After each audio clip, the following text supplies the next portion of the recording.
आप सभी को राधा रानी के जन्मदिन की हार्दिक शुभकामनाएं। आइए इस सुंदर मौके पर सुनते हैं राधा रानी की एक सच्ची कहानी।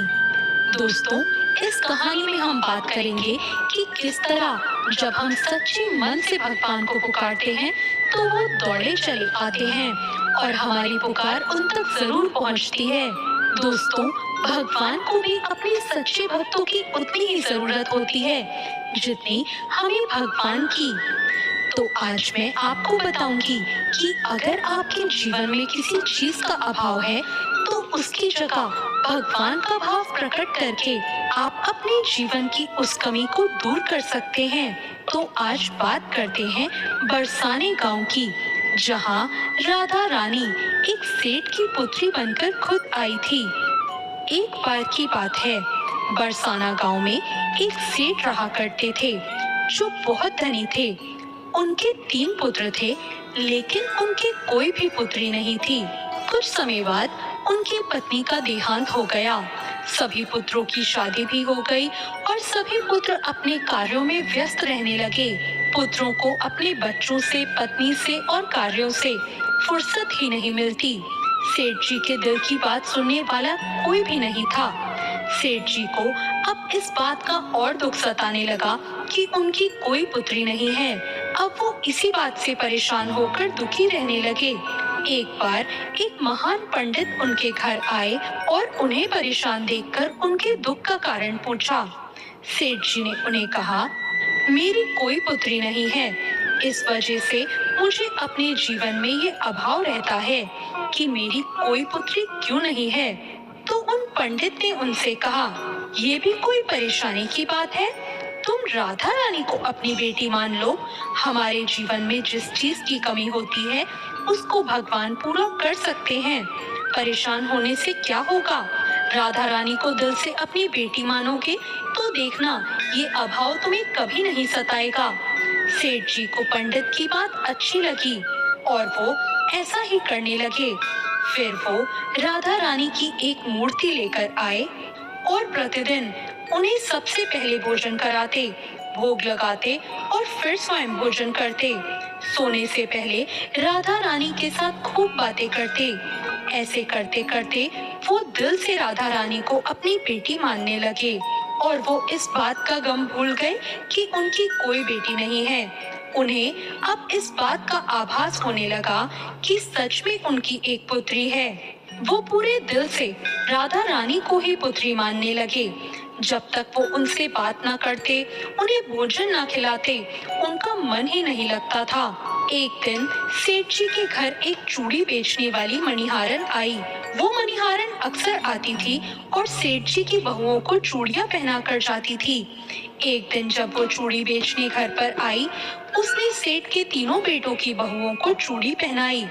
जब सेठ जी की बहुएं चूड़ी पहनकर चली गई तो उसके सामने एक और कन्या आई।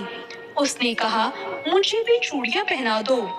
चूड़ी वाली ने सोचा शायद सेठ जी के घर में कोई मेहमान आई हैं, तो उसने उनको भी चूड़ियां पहना दी।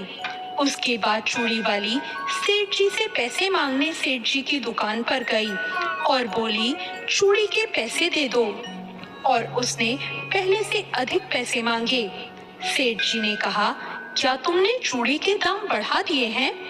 तो उसने कहा, नहीं, मैंने चूड़ी के दाम नहीं बढ़ाए, परंतु आज मैंने 4 जनों को चूड़ी पहनाई है। सेठ जी ने कहा, पर मेरे तो 3 ही बहुएं हैं, तुमने 4 लोगों को चूड़ियां कैसे पहना दी? तो उसने कहा, नहीं, मैंने आज 4 जनों को ही चूड़ियां पहनाई है। सेठ जी ने कहा, तुमसे कोई गलती हुई है, मेरे घर पे तो चूड़ी पहनने के लिए सिर्फ 3 ही बहुएं हैं। और सेठ जी ने ऐसा कहकर चूड़ी वाली को 3 ही लोगों के पैसे दिए। चूड़ी वाली भी बिना कुछ बोले चुपचाप पैसे लेकर वहां से चली गई। अब रात हुई, सेठ जी घर आए और हमेशा की तरह राधा रानी को भोग लगाकर खूब सारी बातें करके सो गए। उस दिन सेठ जी के सपने में राधा रानी आई और कहने लगी, बाबा, तुमने चूड़ी वाले को मेरी चूड़ी के पैसे क्यों नहीं दिए? जब तुम मुझे अपनी बेटी मानते हो तो तुमने मेरी चूड़ी के पैसे क्यों नहीं दिए? और ऐसा कहकर लाडली बेटी की तरह वो रोने लगी। ये सब देखकर सेठ जी की आंख खुल गई और वो भी रोने लगे। सुबह हुई तो वो चूड़ी वाले के घर गए और उसे बहुत सारी स्वर्ण मुद्राएं देकर उन्होंने कहा, तुम कल सच बोल रही थी। तुमने 3 नहीं 4 लोगों को ही चूड़ियां पहनाई थी। मैंने राधा रानी को अपनी बेटी माना हुआ है। तुम बहुत भाग्यशाली हो जिसको राधा रानी के दर्शन हुए। मैं इतने दिनों से उनको अपनी बेटी मान रहा हूँ, उनके दर्शन को तड़प रहा हूँ और तुमने एक बार में ही उनके दर्शन कर लिए। तुम्हें चूड़ियों का जो भी दाम चाहिए मुझसे मांग लो। ये सुनकर मणिहारन की आंखों में भी आंसू आ गए। उसने कहा, जब मुझे खुद राधा रानी के दर्शन हो गए तो इससे ज्यादा मुझे और क्या ही चाहिए।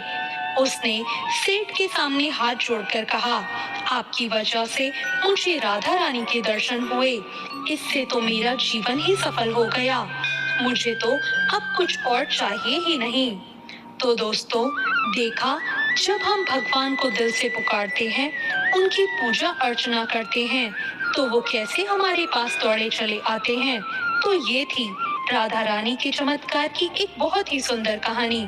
आपको ये कहानी अच्छी लगी हो तो मेरे चैनल को लाइक और सब्सक्राइब जरूर करें।